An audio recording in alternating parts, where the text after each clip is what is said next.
En este segundo vídeo sobre Benzene, dentro de la asignatura de dinámica de sistemas complejos, vamos a trabajar con un modelo ya hecho para poder ver las diferentes opciones que se nos presentan de cara a la programación. En particular, hemos escogido como modelo un ejemplo clásico que es la dinámica de población entre los zorros y los conejos. Como los zorros se alimentan de los conejos y los conejos están sometidos a unos límites de crecimiento en función del alimento disponible. Eso crea una dinámica entre ambas poblaciones cuyo comportamiento vamos a analizar y veremos también cómo esto se puede implementar en un modelo. Bien, en la primera parte vemos que las dos dinámicas de población son dos stocks, fundamentalmente de conejos y de zorros. Ambos stocks tienen dos flujos, nacimiento de conejos y muerte de conejos, nacimiento de zorros, muertes de zorros. La relación entre estos dos subsistemas viene dado evidentemente porque los zorros se alimentan de los conejos. Lo que se alimenten de los conejos dependerá de la disponibilidad de conejos, el número de conejos existentes, así como de las variables relativas a sus necesidades alimentarias y el número de zorros total existente. Por su parte, la población de conejos se verá influida no solo por la dinámica natural de nacimientos y muertes, sino por otros dos factores. El factor de los conejos que son cazados por los zorros y el factor de lo que se denomina la capacidad de carga. La capacidad de carga va a ser el límite natural que existe a la población de animales debido a la abundancia de alimentos. En este caso podríamos asimilar la capacidad de carga por el alimento disponible para los conejos en una isla, por ejemplo. ¿De acuerdo? Va a marcar un límite. Bien, esta dinámica poblacional entonces será como la que hemos estudiado habitualmente, pero introduciendo estas dos restricciones. Y por la parte de los zorros, la restricción vendrá dada por el alimento disponible por parte de los conejos. Vamos a ver cómo esto se puede programar en Benzene. Empezamos analizando las diferentes ecuaciones a través del editor de ecuaciones de los niveles o stocks. Si consultamos sobre el nivel de población de conejos, vemos que evidentemente la ecuación básica sigue siendo la misma. Nacimiento de conejos menos muerte de conejos. Y tomamos un valor inicial. Aquí el valor inicial aparece como una constante que nos aparecía también en el modelo expresado de forma externa. Cerramos esta parte de la ecuación. Los nacimientos de los conejos serán a su vez una función que dependerá de la propia población y del ratio de nacimiento. Sin embargo, en el caso de las muertes va a ser algo más complejo. En el caso de las muertes vamos a utilizar la función máximo. Naturalmente, el máximo lo vamos a utilizar para delimitar que no pueden morir más conejos de los que existen. Una función lineal, como las que habitualmente utilizamos, no tendría límite. Entonces hay que poner un límite. Bien, pero fundamentalmente vamos a utilizar la función que nos hace referencia a el efecto natural de la muerte, que viene dado por la esperanza de vida, y por otra parte, el efecto que va a tener la superpoblación de conejos sobre la muerte de los conejos y por otra parte el consumo de conejos. Entonces tendremos que los conejos morirán de forma natural por su esperanza de vida, por una superpoblación que les lleva a la falta de alimento o bien porque los conejos son cazados por los zorros. Esos tres elementos figuran de forma aditiva. Si nos fijamos en el efecto de la superpoblación, aparece como una variable que se denomina lookup. Esto es muy interesante porque es una tabla de valores. Esta tabla de valores va a ser en función de la superpoblación de conejos. Vamos a ver cómo funciona la superpoblación de conejos. La superpoblación de conejos es esta variable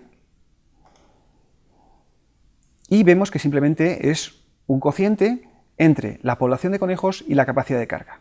Hemos dicho que la capacidad de carga sería el límite máximo que de forma sostenible puede tolerar un sistema para una determinada población de un ser vivo. ¿De acuerdo? Bien, la relación entre la superpoblación de conejos y su muerte viene dada por esta tabla. En esta tabla vemos cómo se introducen los datos. Es un tipo de dato distinto, un tipo de variable distinta. Se denomina lookup tabla. Y aquí ponemos simplemente dos cosas. Primero el rango entre el punto máximo y mínimo. En este caso, entre 0, 0 y 10, 20. Y después una lista de valores. Estos valores habitualmente son valores puntuales que experimentalmente conocemos. Cuando tengamos datos de otros problemas, podremos introducir los datos de forma experimental en base a datos conocidos, históricos o experiencias que nos aporten los expertos, formando una tabla de relaciones. Bien, vamos a ver cómo va a funcionar la dinámica del consumo de conejos por parte de los zorros. En este caso, va a depender de la población de zorros, naturalmente, de los requerimientos alimenticios que tengan los zorros y también de la propia abundancia de los conejos, que se expresará por la misma tabla que hemos visto anteriormente. ¿De acuerdo? Entonces, todo ello nos va a llevar a determinar los conejos que son cazados por los zorros y que influyen en la muerte de los conejos naturalmente. Por otra parte, vamos a tener una cierta disponibilidad de comida para los zorros. Esa disponibilidad de comida dependerá de cuántos conejos hay. Si vemos esta disponibilidad, tenemos que es la división entre la comida que podríamos comer entre toda la que le gustaría requerir a los zorros para esa población. Ese cociente nos da la disponibilidad de comida. Bien, una vez visto los valores más significativos que hemos introducido, podemos tratar de ver cómo podemos representar gráficamente los resultados de la simulación. De nuevo, para simular tenemos dos opciones. La opción sencilla de simulación nos propone si queremos salvar tanto el programa como los datos. Podríamos almacenar los datos de la simulación con otro nombre, por ejemplo, datos nuevos.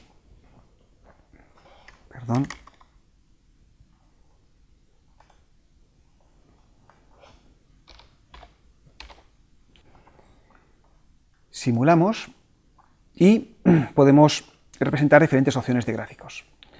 En el control de gráficos, en el panel de control, podemos seleccionar las variables que queremos representar. Podríamos representar naturalmente cualquiera de esta lista, pero nos vamos a fijar en las dos que parecen más significativas, la población de conejos y la población de zorros. Si vamos a la población de zorros, seleccionamos también la población de conejos y en la parte de gráficos solo tenemos un ejemplo, le seleccionamos y pedimos display. Ampliamos el gráfico, le vamos a poner al lado para visualizarlo todo y podemos analizar cuál es la dinámica de población entre zorros y conejos. La línea azul, como podéis ver, representa la población de conejos, tiene una tasa de natalidad más alta que la de zorros y por lo tanto crecen más rápidamente, la exponencial de población crece más rápidamente. ¿Hasta cuándo crece? Hasta que alcanza su máxima capacidad de carga. No tiene alimento para seguir creciendo, se estabiliza la población. Pero mientras está estabilizada la población de conejos, los zorros, con una tasa de natalidad más pequeña, va creciendo también su población. Y en la medida que va creciendo, van consumiendo los conejos existentes, siempre y cuando tienen disponibilidad. Incluso, cuando comen tantos que la población de conejos ya ha empezado a disminuir, la población de zorros aún sigue aumentando durante un pequeño tiempo. Pero claro, llega un momento en que este incremento ya no es factible porque la población de conejos, fijaros lo rápidamente que ha descendido. Al descender la población de conejos tan rápidamente, naturalmente los zorros mueren por inanición y su población también desciende muy rápidamente.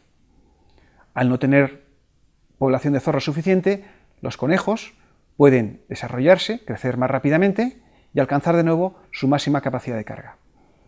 De nuevo los zorros vuelven a crecer su población al tener abundancia de alimento y se repite cíclicamente el proceso. Bien, estas oscilaciones son propias de poblaciones de presas y predadores en un problema habitual de la literatura que es el prey predator y que veremos en otros casos con datos biológicos más significativos.